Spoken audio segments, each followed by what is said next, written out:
Aujourd'hui en B2B, on vend encore des produits alors que nos clients attendent des résultats. Bonjour et bienvenue sur WinTalk, le podcast IT au cœur du business. Aujourd'hui, on plonge dans le monde de la distribution B2B. C'est un secteur qui est ultra important puisque c'est celui qui fournit les entreprises en matériel, en consommables et en services essentiels pour faire tourner leurs activités. En distribution, si ton site ne fait que vendre, tu es obsolète. Mais depuis quelques années, ce modèle il s'essouffle. La concurrence s'intensifie, les clients sont de plus en plus exigeants, les marges se réduisent et la rentabilité devient de plus en plus difficile à maintenir. Alors comment on fait pour faire évoluer ce modèle ? Tu dois te réinventer. Si tu fais la même chose, tu auras le même résultat. Ton site, il doit travailler pour le client et enrichir la relation avec lui. Franck Chenet, en fait, il accompagne les entreprises du secteur dans cette transformation. Il les aide à passer d'un modèle qui vend des produits à un modèle qui crée de la valeur. La vraie question n'est pas qu'est-ce que tu vends, mais plutôt qu'est-ce que tu améliores pour ton client. Entre autres avec de la technologie, de la data et de l'intelligence artificielle. La data, ça doit être ton meilleur allié en 2030 et c'est ce qui va te permettre de survivre et de te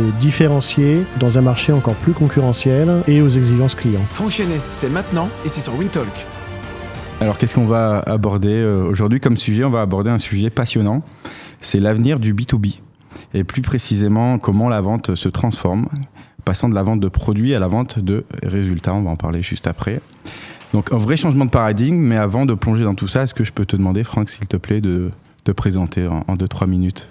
Absolument. Déjà, je suis ravi d'être avec vous aujourd'hui. Donc, moi, j'ai un double parcours de patron de filiale et de spécialisation en marketing et en transformation digitale, principalement dans le B2B, en distribution, et aussi bien en Europe qu'en Amérique du Nord, puisque j'ai eu la chance de commencer ma carrière au Canada, que j'ai poursuivi aux États-Unis. Ce qui m'a permis aussi de développer toute une expertise sur la construction de stratégies, de différenciation et d'allier la connaissance métier à celle du digital et donc de l'IT.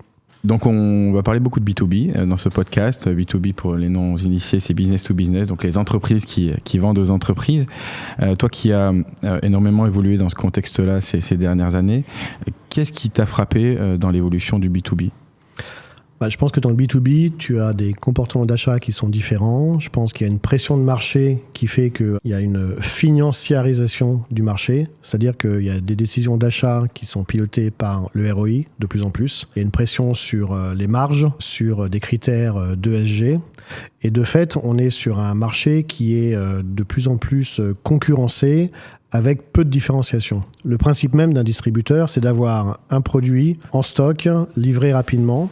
Et si tu n'as pas derrière une valeur ajoutée qui va apporter cette différenciation, on est sur un marché qui n'a plus de parfum spécifique. Et à partir de là, les clients attendent une valeur d'usage, pas seulement du prix, surtout avoir une prestation qui va rendre la transaction mémorable. Et je pense que de ce côté-là, il y a plus d'exemplarité en B2B demandé que dans le B2C. Ou dans le B2C, tu es plus sur un achat ponctuel, voire plaisir, ce qui est moins le cas en B2B. Ok. Alors toi, tu as une approche de vente aujourd'hui de résultats, tu en parles beaucoup, tu as d'ailleurs écrit des articles aussi dessus. Tu dis qu'en 2030, on ne vendra plus forcément des produits, mais en tout cas du résultat. Pourquoi ? Je pense qu'en cohérence avec ce qu'on disait sur le marché qui évolue, on a un modèle économique qui passe d'une transaction à une logique d'abonnement, de service, qui va en fait dépasser le simple cadre d'une commande. Donc, je prends l'exemple chez Antalis où j'ai créé la direction de la transformation digitale. On a créé tout un service de récurrence d'achat, notamment pour les grands comptes, qui permettait de replanifier directement des besoins, je pense à du papier pour les imprimeurs, ce qui fait qu'on rend la transaction beaucoup plus fluide. On s'économise tous les aléas d'incertitude de j'ai plus de disponibilité alors qu'un job d'impression va être lancé. On fluidifie le process de reorder, enfin de recommande. La facturation devient automatique. Et à partir de là, on change la donne parce qu'on passe d'une transaction, encore une fois, passer du point A au point B, à une transaction avec du service, de la prestation et surtout, on revient à un élément de différenciation dans le marché. Ok. D'ailleurs, tu parlais souvent de changer, même de changer de ce que l'on vend, de comment on le vend et comment d'ailleurs la manière dont on gagne de l'argent. Pour rentrer un peu plus dans le détail, est-ce que tu peux me dire qu'est-ce que ça veut dire concrètement ? Encore une fois, si tu veux dépasser le cadre du distributeur, tu vends pas que du volume, tu vends pas du produit, tu vends de la valeur client. Il faut que le client puisse considérer son fournisseur comme un apporteur de solutions qui va dépasser le simple modèle économique qu'on connaît tous et qui va, là encore, contribuer à opérer le modèle du client différemment. Si on prend un exemple, le client qui aujourd'hui commande sur un site marchand, il va avoir plusieurs niveaux d'interaction. La passation de commande, tout ce qui va être également support d'information. Donc là, on est plutôt sur l'espace client enrichi, encore une fois grâce à l'IT et toute la synchronisation des différents systèmes, CRM, ERP, etc. Mais également un espace de communication, donc transaction, communication, information, où là, le site ne va pas être simplement le support de la passation de commande, mais également enrichi de contenu, de livres blancs, encore une fois de contenus à valeur ajoutée qui vont avoir un effet de réassurance pour le client dans sa décision d'achat, mais qui va aussi permettre de se différencier par rapport aux concurrents. J'en profite, Franck, pour faire un petit aparté. Je m'adresse à vous, les auditeurs, ceux qui écoutez ou regardez ce podcast, pour vous demander de vous abonner. On a de plus en plus de personnes qui nous écoutent, mais on a besoin que vous vous abonniez pour nous donner de la force. Donc n'hésitez pas à cliquer, que ce soit sur YouTube ou votre plateforme de podcast préférée. Ça nous aidera énormément. Et du coup, pour enrichir tout ce site, comme tu disais, par rapport à la donnée, de ce qu'on en parlait justement tout à l'heure, donc on peut évoquer même le sujet, on parlait de données comme en fait la colonne vertébrale, comme tu disais, comme les data as a product. Est-ce que tu peux me dire pourquoi en fait cette donnée aujourd'hui elle est sous-exploitée dans la distribution B2B ? Parce que je pense qu'un distributeur classique se préoccupe encore une fois davantage d'avoir le produit en stock et de le livrer rapidement. Je pense que Amazon a justement un peu vulgarisé cette volonté d'apporter de la valeur ajoutée. Et aujourd'hui, le distributeur qui arrive à se distinguer, il va utiliser la donnée différemment. Il va l'utiliser comme un produit au sens que c'est un capital pour lui, un asset qui va lui permettre de compléter la connaissance de son client, qui va lui permettre de le traiter différemment, de l'animer différemment. Et c'est bien souvent un problème parce que, en général, c'est de la donnée sous-exploitée, c'est de la donnée qui est parfois vieillissante, donc pas mise à jour automatiquement. Et on va, dans la donnée, avoir bien souvent des référentiels qui ne se parlent pas. Donc la donnée dans une entreprise, encore plus chez un distributeur, tu vas l'avoir dans le CRM, tu vas l'avoir dans le RP par rapport aux transactions, tu vas avoir peut-être une CDP, Customer Data Platform, on va avoir tout le périmètre de données produits, tous les assets digitaux. Vendre en ligne pour un distributeur, c'est également des vidéos, des images. Donc on va avoir des informations qui, rassemblées, vont permettre déjà un choix de commande beaucoup plus fluide. De plus en plus, par exemple, je le vois moi dans la fourniture de bureau, tu choisis ton papier par rapport à l'empreinte de CO2, tu vas avoir des données de traçabilité quand j'étais chez Antalis pour le papier. Et tout ça, si c'est pas orchestré par une gouvernance stricte, tu es sur une colonne vertébrale qui est bancale parce que collecte imparfaite, mise à jour non faite, des silos entre les équipes. Le commercial qui n'a pas les données, il reproche au marketing et vice-versa. Et aujourd'hui, trop d'entreprises n'utilisent pas la data pour repenser justement leur mode opératoire. Donc tu penses qu'il faudrait revoir limite le business model d'une entreprise par rapport à l'utilisation de la data, ou qu'est-ce qu'elle en fait, ou comment elle peut la gérer ? Oui, c'est ça. En fait, si tu veux, la data, il faut la considérer comme un produit. Et un produit, c'est quoi ? C'est un produit qui doit être conforme aux besoins exprimés, qui doit être de qualité, qui doit être accessible facilement et derrière permettre aussi bien d'animer de manière contextualisée et personnalisée la relation client, tout en ayant derrière, parce qu'on oublie, mais le bout du bout de la chaîne de la data, c'est également tout ce qui va être des KPI et du reporting, non pas pour rassurer un board ou faire des beaux rapports mensuels, mais là encore, ça montre la qualité et la validité du plan d'utilisation de la donnée. Okay.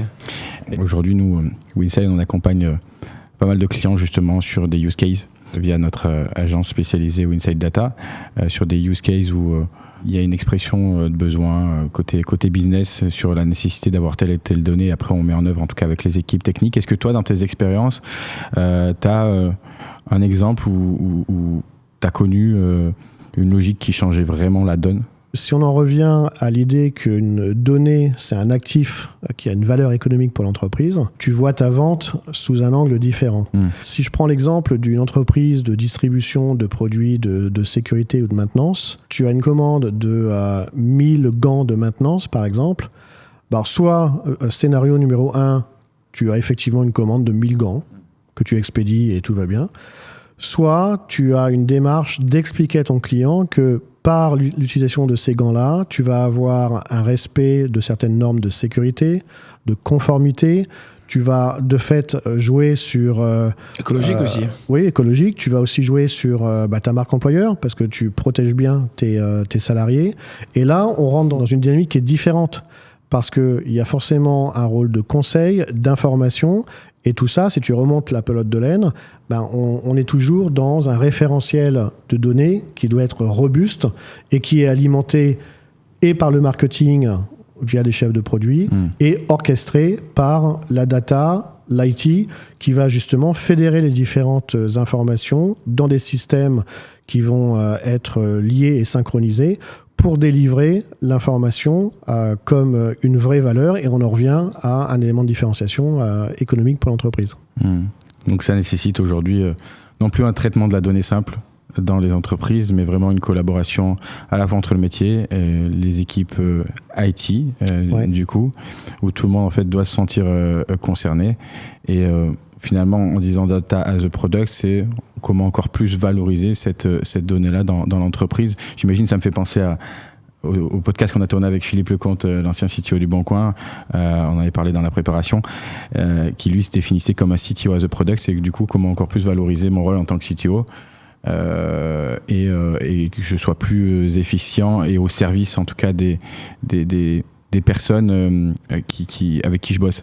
Et la data as a product, c'est un petit peu pareil du coup ce terme.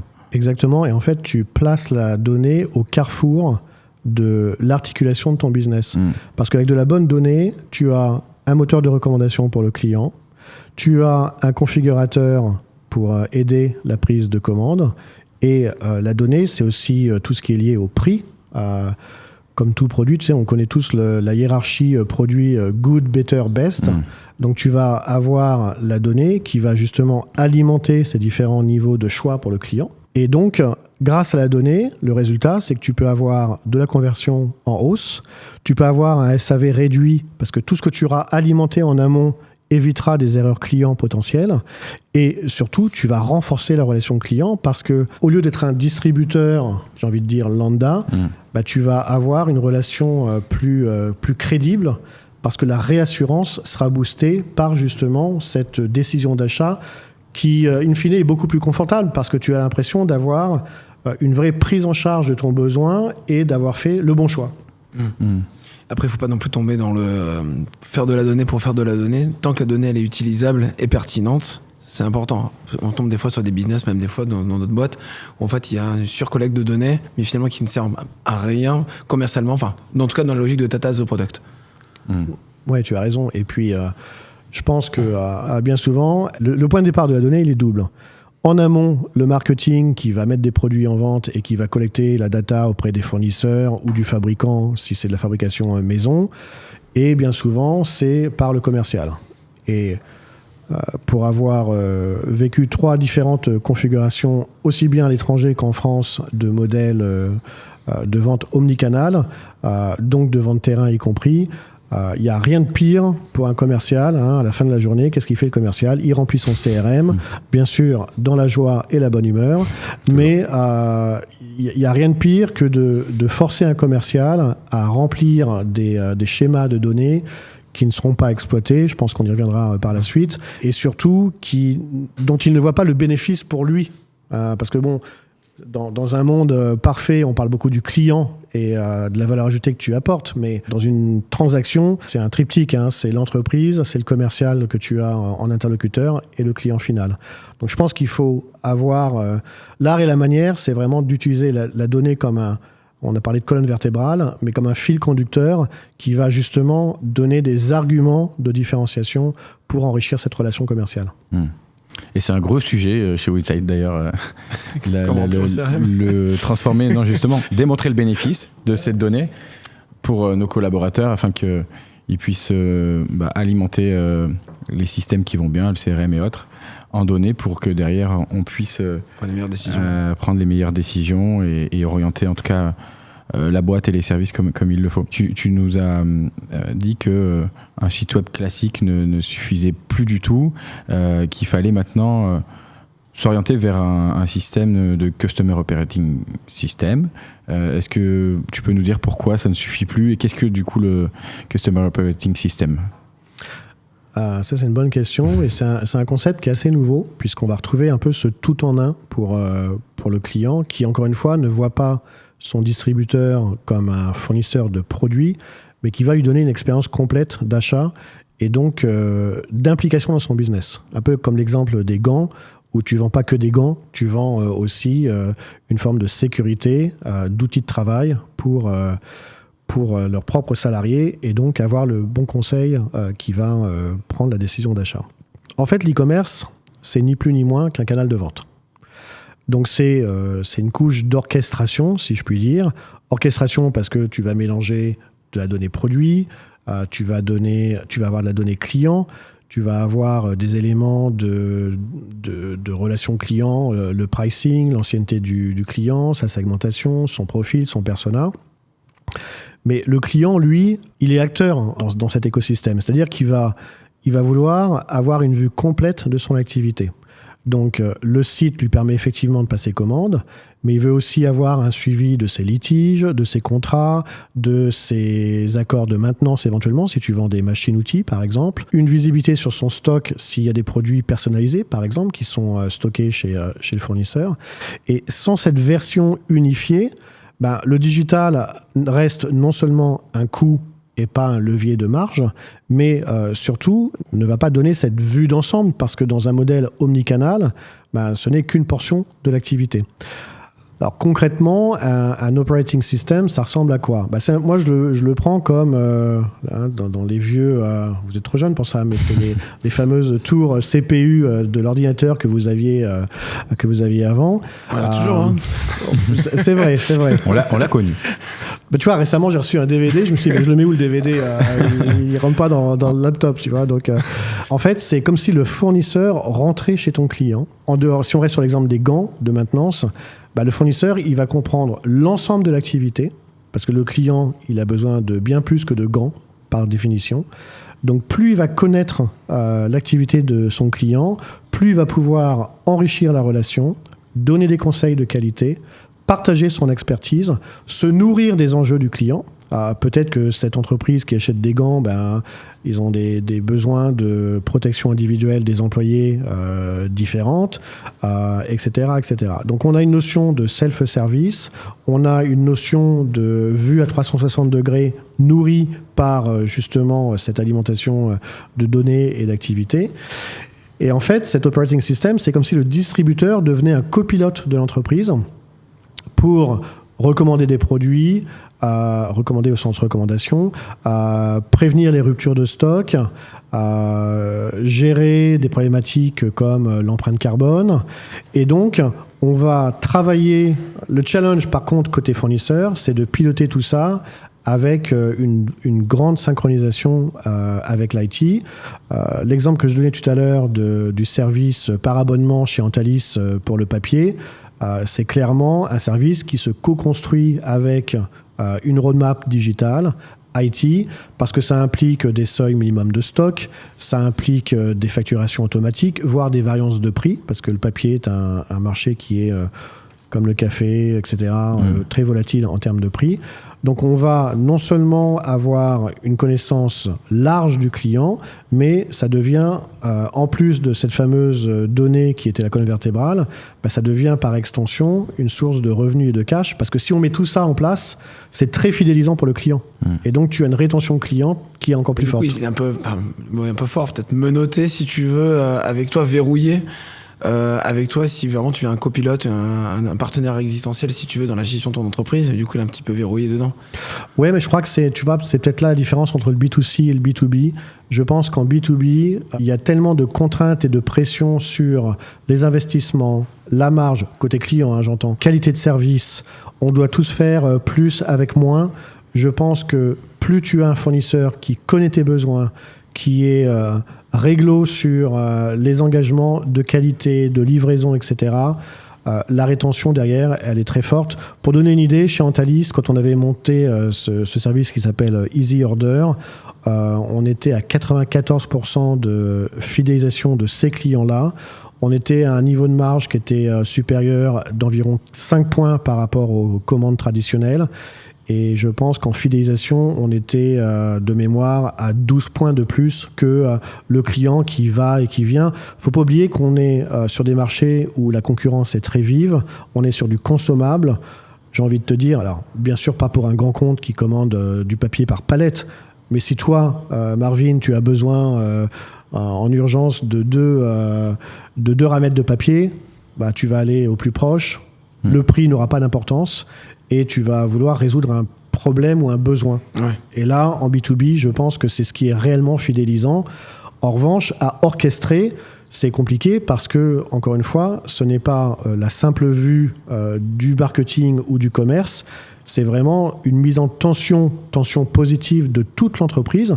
Parce que là, dans l'exemple que je vous ai donné, ça touche l'IT, la supply chain, le service client, le commercial qui est soit à distance, soit terrain, soit inexistant si le client est complètement autonome en ligne. Et là, quand on parle d'orchestration, là, pour le coup, le chef d'orchestre, on en revient à la donnée. C'est vraiment le fil conducteur. Ok. Et est-ce que justement, pour terminer avec le Customer Operating System, est-ce que tu pourrais nous donner des bonnes pratiques qui pourraient même être des règles d'or ? Bonne remarque. Déjà, derrière une bonne pratique, pour moi, il y a une boîte à outils qui doit être bien construite. Donc, on part pas dans tout ce qu'on s'est dit au petit bonheur la chance en se disant tiens, j'ai eu une idée, allons-y. Tout ça, ça se prépare, c'est co-construit, il y a une roadmap, il y a des attendus en termes de retour sur investissement. Alors, qu'est-ce qu'on peut avoir comme bonne pratique ? Déjà, toute data collectée doit être utile à la relation client. Il n'y a rien de pire que de collecter ou de demander des données qui ne servent pas le business, qui ne renforcent pas la proximité avec le client et qui n'augmentent pas sa part de portefeuille. Donc la part de portefeuille chez un client dans un distributeur, ça va être le upselling, le cross-selling ou la recommandation spontanée justement par la découverte de ce client via le fameux operating system. La deuxième règle d'or pour moi est que la data doit être maintenue pour être toujours fraîche et en adéquation avec le business model. Parce que les besoins du client évoluent, mais toi, en tant que distributeur, ton modèle aussi évolue. Je reviens chez Antalis. Antalis, en 2016, il n'y avait pas de site marchand.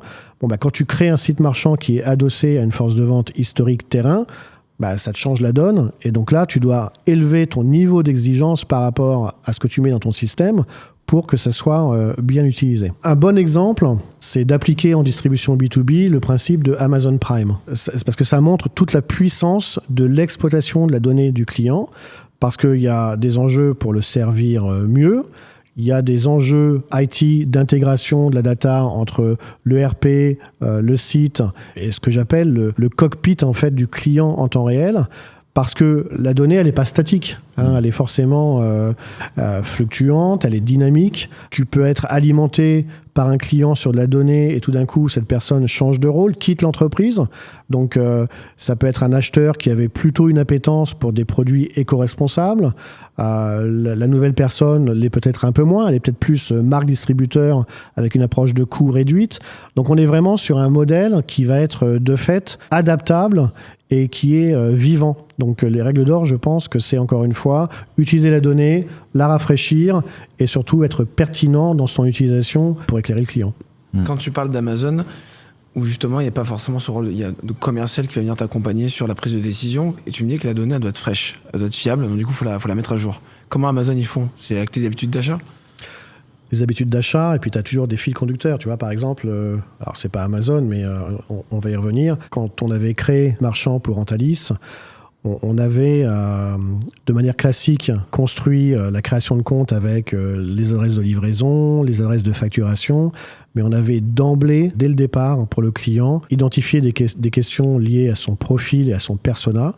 Donc, dans le monde du papier, on demandait s'il avait une appétence spécifique sur les produits éco-responsables, par exemple. Donc, tu vois, en achat public, il y a eu une période, il y a eu un marqueur de temps où tu ne pouvais pas remplir un appel d'offres sans avoir X pourcentage de produits éco-responsables. Tu avais aussi, par définition, des imprimeurs qui utilisaient des papiers différents, si c'était de l'impression numérique ou offset. Donc tout ça, en fait, ça te donnait un portrait robot en amont qui te permettait d'animer le client dès le premier mail de confirmation de création du compte. Alors ça paraît peut-être anecdotique, mais c'est hyper important parce que ça veut dire que instantanément, tu n'étais pas Marvin, le énième client du jour, tu étais Marvin avec un portrait très spécifique où instantanément, on pouvait non seulement te confirmer la création de ton compte, on pouvait t'envoyer un papier, un livre blanc en lien avec ton activité professionnelle, t'inviter potentiellement au prochain salon professionnel où l'entreprise était présente dans les 2 mois qui suivaient. Et Amazon, il faut distinguer 2 choses. Il faut distinguer Amazon, que j'appelle grand public, de Amazon B2B, parce que Amazon a une BU, enfin, du moins une colonne B2B, où tu vas retrouver des informations de persona, où tu vas avoir effectivement un tracking par rapport à tes transactions. Un historique de transactions de commandes, il y a plusieurs façons de le voir, mais ça te dit beaucoup sur une entreprise. Ça va te dire beaucoup sur l'utilisation, encore une fois, de produits éco-responsables ou pas, une appétence pour la marque propre. Tu vois, chez Raja, par exemple, donc Raja, 2 métiers, fourniture de bureau et emballage. Nous, on avait traqué en 2024 tous les clients qui achetaient des caisses en carton, mais qui n'achetaient pas de fermeture pour ces caisses-là. Okay. Des clients qui étaient réguliers, qui avaient un bon panier moyen, mais qui, soit par ignorance, soit par habitude, achetaient leur cerclage ou leur adhésif ailleurs. Rien que de mettre en avant cette donnée produite dans le parcours d'achat à 4 points clés du parcours en ligne, sans promotion, strictement par ce levier-là, on a récupéré l'équivalent de 600 000 € de chiffre d'affaires sur ce périmètre de clients actifs caisse carton, simplement par l'analyse de la donnée, certes, mais surtout de leur parcours et de leur comportement d'achat. Tu as plein de distributeurs aujourd'hui qui, par leur offre, se contentent de recevoir la commande et d'expédier. C'est cette valeur ajoutée de la connaissance client et de l'utilisation de la donnée qui va faire que, tu sais, c'est un peu la classique, tu vas acheter une chemise, on te propose une cravate, même si on en parle de moins en moins. Tu vas à la boulangerie, tu prends un truc, tu repars avec autre chose. C'est le bon vieux système du cross-selling et de l'upselling, sauf que là, tu le fais intelligemment parce que tu contextualises la relation, tu fais pas que la personnaliser.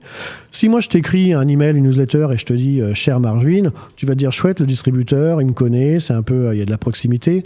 C'est encore mieux si je te parle de ton métier, de ton agence, mais surtout si tu as encore une fois parce que là, si tu veux, on rentre dans l'intimité de ton activité, c'est-à-dire que tout d'un coup, et on en revient au Customer Operating System, où tu vas te dire ah oui, ce fournisseur, il me connaît vraiment. Et là, les barrières à aller voir ailleurs, etc., tombent. Et surtout, la règle, ou l'effet magique, on va dire, c'est que dans ces cas-là, tu ne parles plus beaucoup de prix. Tu ne parles plus de prix. Parce que tu vois la valeur ajoutée ailleurs dans ta relation fournisseur. Et ça n'a pas de prix pour le coup. C'est une sorte de know your customer, le fameux KYC qu'on peut trouver. Donc connaître son client, en tout cas en détail.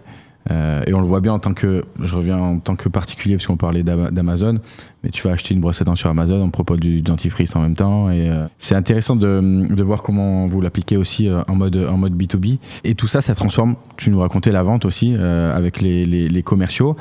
Tu nous expliquais que aujourd'hui le rôle de commercial il avait complètement changé grâce à ces outils que vous mettez en place. Pourquoi ils changent concrètement sur le terrain? Qu'est-ce que ça change pour eux? Déjà, on a construit le socle de la donnée. Après, on a enrichi la relation client. Et maintenant, il faut qu'on regarde l'impact sur la dynamique commerciale. Encore plus avec l'IA en ce moment, il y a des vieux démons et des vieux fantasmes qui ressortent depuis 2 ans. Les mêmes que j'ai connus il y a 15 ans, quand la transformation digitale et la création de sites marchands faisaient peur à tout le monde et c'était la fin. On va vous remplacer. Voilà, c'était la fin de tous. Voilà, tous les commerciaux allaient disparaître de manière magique. Et par ce fait, si tu veux, la relation commerciale, elle s'est redéfinie dans et son positionnement et sa valeur. pour moi, puisqu'on parlait de l'horizon 2030, il y a une fausse croyance. On pense que le digital n'est plus humain, n'a plus perd de cette sensibilité, de cette valeur. Et en fait, en 2007, moi, j'ai créé la BU e-commerce de Fiducial, qui est d'ailleurs troisième acteur en France de la fourniture de bureaux. Et j'avais basculé environ 12 000 clients TPE qui étaient visités 2 à 3 fois par an par un commercial terrain pour acheter grosso modo 300 € de bic et de post-it par an. Qui n'était pas forcément d'une grande valeur ajoutée pour des commerciaux terrain à 75 € la visite. En vente à distance via le nouveau site marchand de l'époque, vous ne pouvez pas imaginer le nombre de clients qui nous ont dit qu'ils étaient mieux servis à distance par le web parce qu'avec tous les différents leviers de données dont je vous parlais, on crée de la proximité à distance. Et ça, je pense que c'est assez pertinent. Tu parlais d'Amazon. Moi, Amazon, quand ils me donnent des conseils, quand ils me font du push marketing, je me dis qu'ils me connaissent quand même pas mal. Ils connaissent les habitudes de ma famille. Ils savent quel type de jeu mes enfants ont l'air d'apprécier. Donc, il y a cette partie déjà de proximité à distance. Après, je pense que le commercial, c'est la fin du commercial qui est simplement ouvreur de porte et preneur de commandes. Je pense que le commercial, il devient consultant. Et comme on a cet operating system qui va nourrir cette relation, en fait, le commercial, il devient consultant de performance client. C'est-à-dire que l'intérêt qu'il a du client, c'est sa réussite. C'est de développer son activité de manière à documenter les gains de son expertise et des conseils qu'il apporte aux clients. Si je reviens à mon exemple des gants qui sont achetés par un client, là, on va potentiellement traquer le nombre d'accidents du travail en moins. On va voir la contribution par les achats à la réduction de l'empreinte carbone de la politique d'achat de l'entreprise.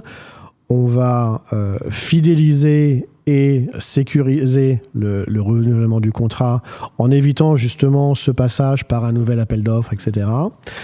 Et donc, comment on peut transformer le rôle du commercial dans ce sens ? Il va avoir un rôle davantage de faire des bundles, par exemple, des produits. Donc, on en revient à mon exemple de j'achète un carton, j'achète pas d'adhésif pour le fermer.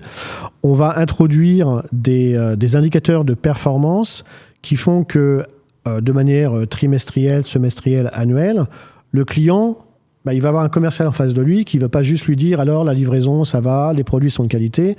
Il va lui dire « voilà comment moi, commercial, je contribue à la réussite de votre activité, à réduire vos coûts commerciaux. » Si on reprend la formule d'abonnement Dentalis sur du papier et les imprimeurs, imaginez le confort quand vous avez un client qui achète 4 fois par mois le même papier et que vous le passez en automatique. Il n'y a plus les frais de commande manuels. La facturation, elle se fait automatiquement par virement. Tout ça, c'est des coûts. On dit en moyenne que passer une commande, c'est 70 € en B2B.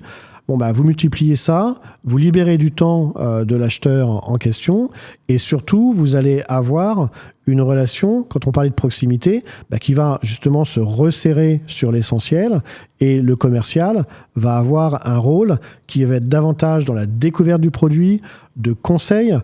Un client qui est suivi par un commercial régulier, imaginez l'entreprise se développe et elle vendait des meubles pour des écoles et tout d'un coup, elle se diversifie vers des produits petite enfance pour les crèches.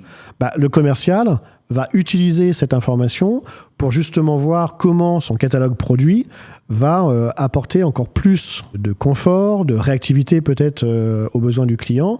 Et surtout, pour le client, c'est rassurant parce que il est dans la même relation. Donc, il est déjà dans une relation de confiance.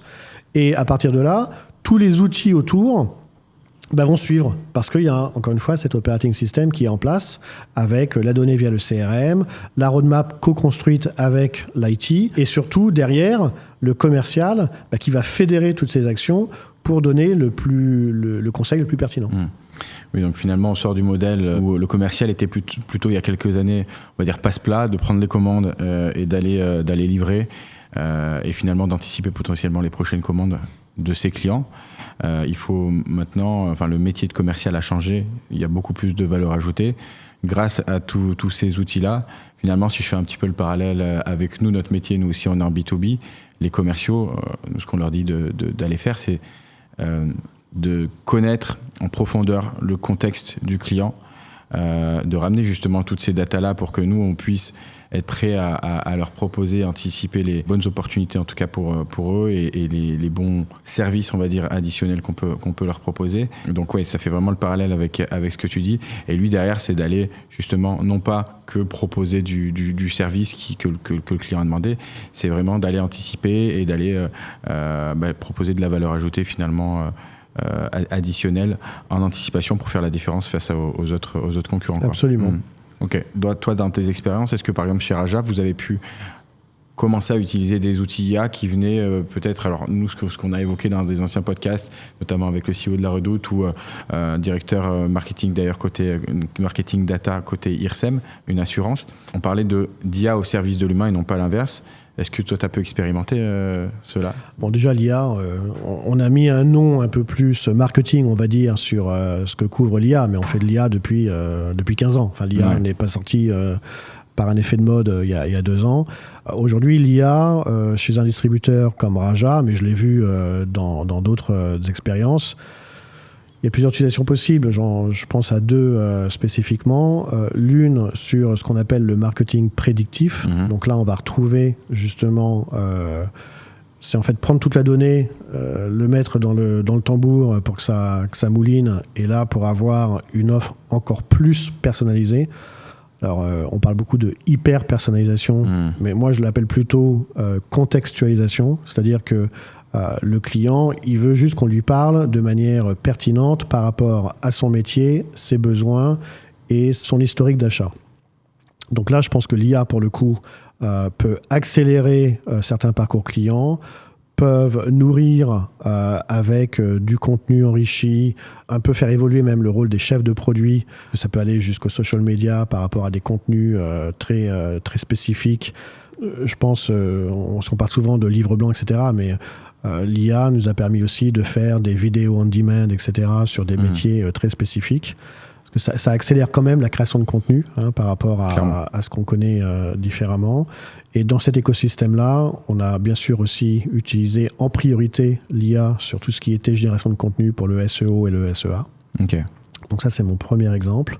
Et mon deuxième exemple sur l'IA, c'est on a chez Raja, quand vous êtes sur le site raja.fr, vous avez un configurateur qui vous permet, par exemple, ce produit-là, vous donnez ses dimensions et via un moteur IA, vous allez avoir la meilleure recommandation du packaging idéal d'expédition. Ok.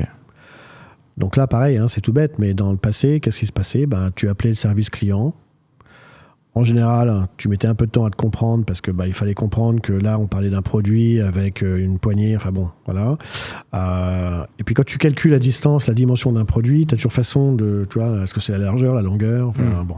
Donc là, pour le coup, on rend le client encore plus autonome et on valorise le configurateur parce que si tu vas plus loin, tu peux non seulement avoir le meilleur emballage en termes de dimension, mais tu pourrais même dire, ok, une fois que j'ai la dimension, quel est l'emballage le plus éco-responsable ?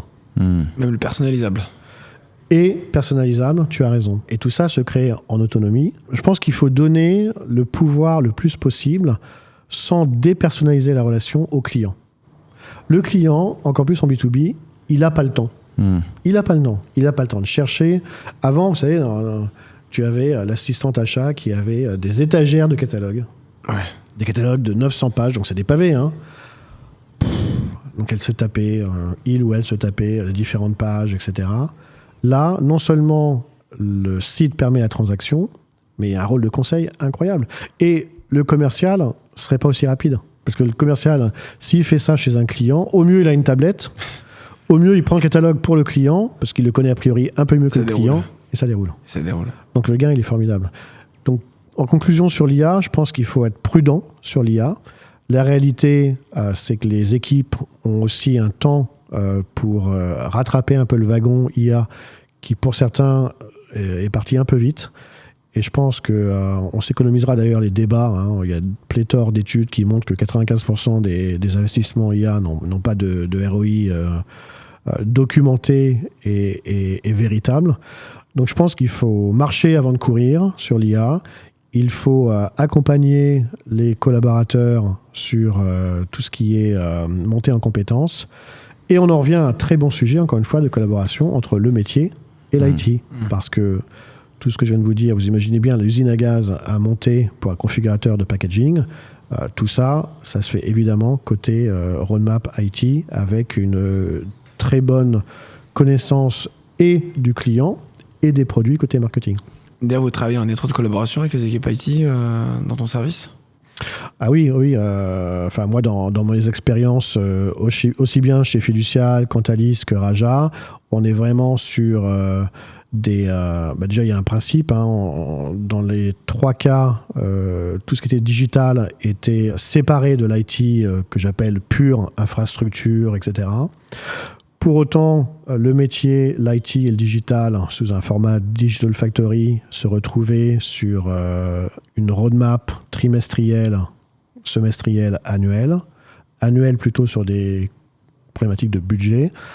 Et après, on faisait du run et du suivi de manière hebdo ou 2 fois par mois pour justement valider tout ce qui était priorisation et surtout cohérence avec le besoin métier. Il n'y a rien de pire, et ça pour le coup je l'ai connu, même si c'était assez bordé, mais tu auras toujours un web développeur qui va se dire mais ça serait génial si on avait ça, puis tout d'un coup qui part dans des développements qui n'étaient pas forcément prioritaires et qui derrière peuvent peut-être potentiellement pertinents, mais dont le besoin métier n'est pas identifié en amont, donc ton ROI est dévié en fait. Et c'était qui tes interlocuteurs toi côté IT ? Tu as plusieurs configurations. Selon les besoins, soit c'était le CIO, soit tout ce qui va être en lien avec l'UX, donc l'expérience client, tout ce qui va être... La data peut-être, la partie la produit. Data, product ownership, tout ce qui va être... tout ce qui est business analyst, j'imagine qu'il va faire le lien. Business, data, parce que selon les configurations, soit tu es sur de la BI...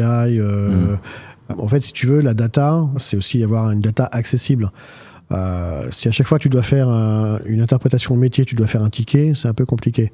Donc la data, c'est vrai qu'on en a peu parlé, des coulisses un peu de la data, mais une bonne culture de data, c'est aussi une data qui est exploitable. Moi, je ne demande pas à un chef de produit d'être ingénieur data. En revanche, il ou elle doit comprendre l'utilité de la data, son origine, et surtout ce que tu peux en faire. Parce que derrière une transaction, tu as toujours des interprétations business. Tu vois, par exemple, chez Raja, en 2024, on avait réactivé 16 000 clients de mémoire et on avait remarqué quelque chose d'intéressant par la data, c'est qu'ils revenaient, ces 16 000 clients, à 80% leur même famille de produits historiques et sur un budget de panier moyen quasi identique. Alors ça, c'est intéressant parce que ça veut dire que ce qu'il faut comprendre derrière, c'est pourquoi il y a eu une défection de ces clients-là pendant 12 mois. Et bien souvent, ça peut être parce que le commercial a changé. Et du coup, une perte de la donnée. Voilà, exactement. D'où bien remplir son CRM. Voilà, exactement. Qui doit être rempli par le commercial. Exactement. La boucle est bouclée. Rempli, et qui doit avoir le bénéfice. Mais ce que tu disais là, la data accessible pour tous, ça me fait penser à ce qu'il disait Simo. On avait reçu ici le Head of Data de groupe de Saint-Gobain qui disait la data, ça doit être data for all and by all. Donc la data pour tous et par tous. Donc c'est vraiment dans les deux sens que tu décrivais, accessible pour tout le monde, facile à comprendre, je pense, vulgarisé pour tous.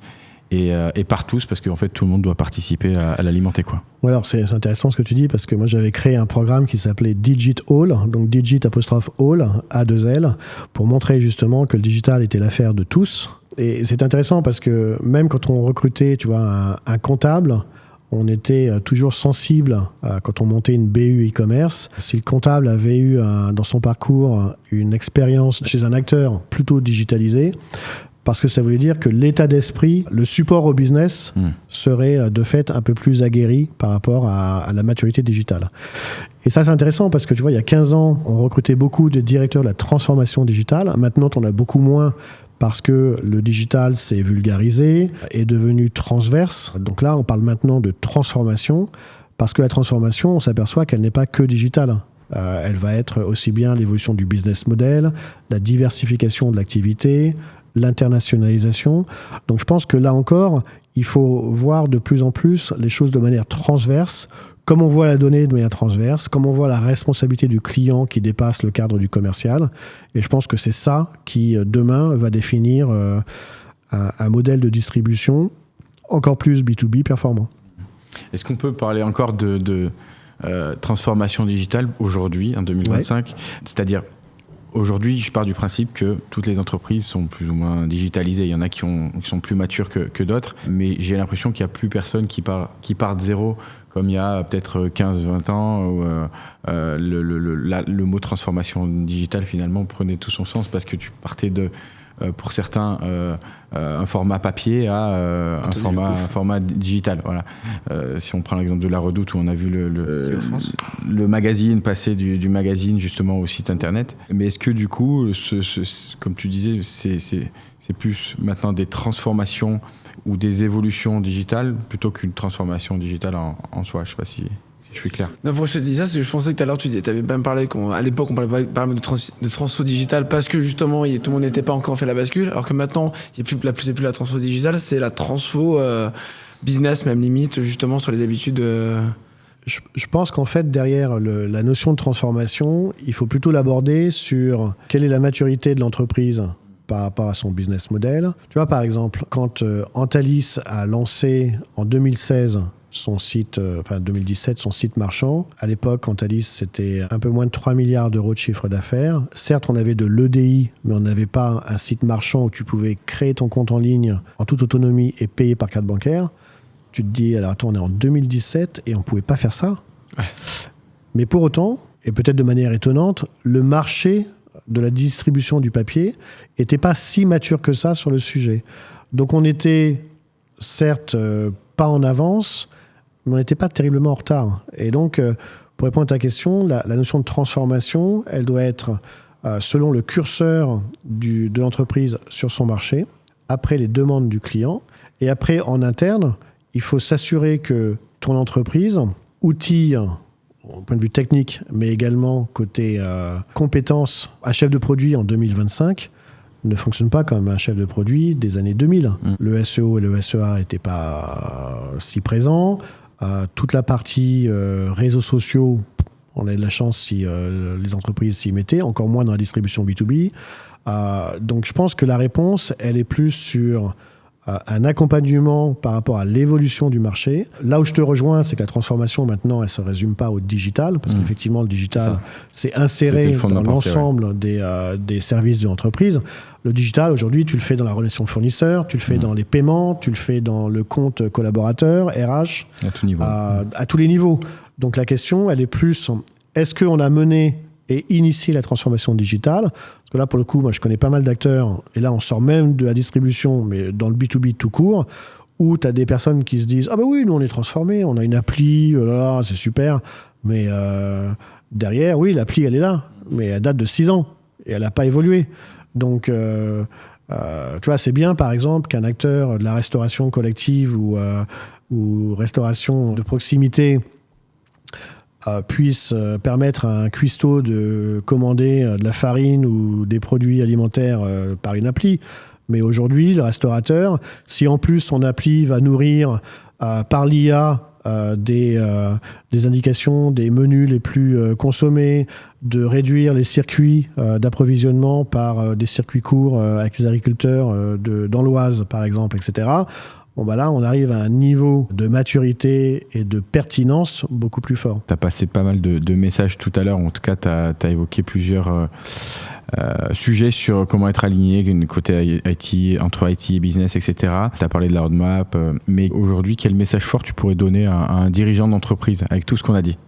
Alors, si je résume un peu tout ce qu'on s'est dit, justement, l'un des messages, c'est qu'il faut vraiment insister sur le binôme entre l'IT et le business pour apporter cette cohérence et cette délivrabilité des décisions. L'importance de co-construire une roadmap de développement avec un ownership clair de qui fait quoi sur chacun des périmètres. Moi, j'ai vu chez mes pairs des acteurs de la distribution où il y a un très bel équipement d'outils, mais ce sont des outils qui ne sont pas utilisés. On a pas mal d'entreprises qui ont des beaux CRM comme Salesforce et qui mettent 5 ans à être complètement intégrés, alimentés par la force de vente. Donc tout ça, c'est des investissements qui sont coûteux et qui permettent de se différencier. Donc il faut vraiment avoir cette coordination et gérer la roadmap en responsabilité. Après, j'insisterai également sur tout ce qui est backlog en commun entre data, CRM, e-commerce pour prioriser par impact et surtout selon la valeur business. Donc, est-ce qu'on va prioriser telle intégration du CRM ou tel configurateur produit parce que ça va nous apporter plus de revenus, plus de marge? Est-ce qu'on limite des risques? Est-ce qu'on est plus conforme à... par exemple, il y a des configurateurs dans le monde du papier qui pourraient répondre à des réglementations sur la filière PEFC, FSC. Bon, enfin, c'est des termes un peu techniques, mais qui peut justement faire évoluer cette appropriation de la donnée. Et je vais terminer justement, parce qu'on a un peu commencé par la donnée, mais moi j'aime bien aussi, alors on a parlé d'operating system pour les clients. Côté données, moi j'aime bien l'idée de créer un contrat de données entre l'entreprise et ses clients pour avoir justement un schéma d'utilisation qui va être pertinent, qui va s'assurer d'avoir des données qui sont rafraîchies, où le client, si le client il voit une valeur, il n'aura pas de problème à recevoir une fois par an 5 questions dans un formulaire pour valider que les réponses sont toujours pertinentes. Ça prend 10 secondes. RGPD ou pas du tout pour toi? Ah oui, c'est forcément conforme à tout ce qui est RGPD, je te rassure. Mais ça va surtout renforcer, encore une fois, cette proximité, le lien. Et puis un effet vertueux parce que si le client collabore, tout d'un coup, le commercial, il va vraiment avoir une appréciation différente. La collecte de données ou remplir ces champs de données dans le CRM, par exemple, ne devient plus une contrainte, mais contribue justement à faciliter son quotidien. Et ça, c'est important. Ok. Si tu dois donner plutôt ta vision en 2 mots de la distribution B2B en 2030, qu'est-ce que tu dirais pour conclure du coup ce podcast? Je pense que le premier mot, je dirais proximité, parce que proximité couvre l'ensemble des domaines qu'on a évoqués. Proximité par la donnée, proximité par le conseil du commercial. Et le deuxième, je dirais différenciation, parce que je pense que si on met tout ça dans un vrai plan d'action, le client, entre 2 distributeurs, il choisira forcément la réassurance et la valeur ajoutée. On va être de plus en plus dans un monde rapide. L'IA, je pense qu'on n'en voit que le début. Et je pense que le niveau d'exigence que Amazon avait créé côté B2C, c'est par Amazon qu'on a eu pléthore de retours gratuits, de livraisons encore plus rapides. Et je pense que c'est ce modèle-là en distribution B2B qui apportera différenciation et choix sur des marchés de plus en plus concurrentiels. Ok. Donc différenciation et proximité pour la vision 2030. Absolument. Merci Franck d'être venu. Merci Franck en tout cas. Merci présence. À vous, j'étais ravi de partager ce moment avec vous. Et rendez-vous en 2030. Rendez-vous en 2030, place des grands distributeurs.